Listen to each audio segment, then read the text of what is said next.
Izakhamuza kule ndawo zithe uma zizwa ukuqhuma kwesibhamu zaphuma inqina zizingela umsolwa zilekelela amaphoyisa zabuya naye ephila emva kwesigameko.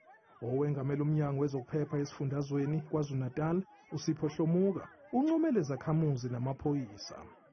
Umphathiswa womnyango wezokuthutha ukuphepha nokuxhumanisa umphakathi KwaZulu-Natal uSiphohlomuka useshayele ikhulu ihlombe umphakathi wakwaNongoma okuthe namhlanje kuseni wakwazi ukuvimbezela umsolwa obekade edubula ikhansela lalapha kwa Ward 4 nokho-ke ikhansela likwazile ukusinda kodwa lo msolwa osolwa ngokuba inkabi ubese banjwa kwaze kwafika amaphoyisa nawaphendule ngokukhulu ukushesha nokuyinto esiyincoma kakhulu wabeseboshwa. Iqembu i-NFP linxusa uHulumeni ukuba uqinise ezokuphepha kwamaKhansela esifundazweni. Siliqembu le-National Freedom Party sinxusa ukuthi ukuphepha nokuvikeleka kwamakhansela kubekwe eqhulwini esifundazweni saKwaZulu-Natal ikakhulukazi endaweni yakwaNongoma.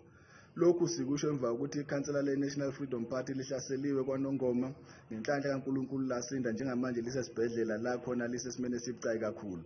Siyanxusa uHulumeni wakwaZulu-Natal uqinisekise ukuthi amakhansela i-National Freedom Party ayagadwa kuyona yonke indawo yakwaZulu-Natal ikakhulukazi endaweni yakwaNongoma ngoba sekucacile ukuthi indawo yakwaNongoma ayiphephile emakhansela e-National Freedom Party. Umphathiseni Manqele uyikhansela le-NFP ku-Ward 4 kwaNongoma kanti nemeya kwaNongoma iphawulile. Njengomkhandlu kwaNongoma sidumele namhlanje uma sivuke ekuseni umnyokoza kwethu ebheke emsebenzini ekade ehlisa umama wakhe ehlaselwa zisulu zicisho ukumdlulisa emhlabeni. Sizizwe sidumele njengomkhandlu kwaNongoma sikhala kakhulu ngesimo esikhona senzakala kwaNongoma lapho nakulokhu kuyihlayiza ehlizelandelana ngokudutshulwa kwamakhansela.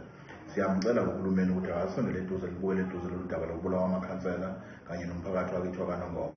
Emasontweni edlule kwadutshulwa elinye ikhansela le-NFP uNtombenhle Mchunu owahlaselwa emzini wakhe.